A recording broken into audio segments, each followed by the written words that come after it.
嫌いだ。無神経でわがままでギャーギャーうるさい。ねえ君、これ食べる？フライドチキン美味しいよ。こいつ正気か。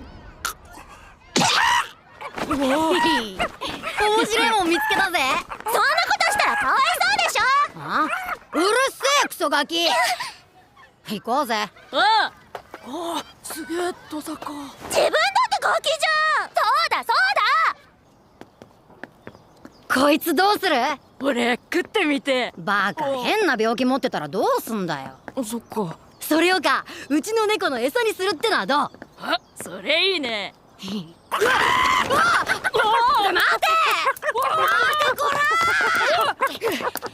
て付き合ってられるかクソガキが。止まれこの野郎。しつこいぜ。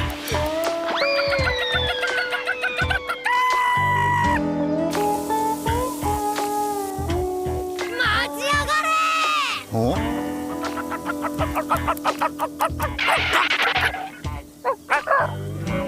ほう。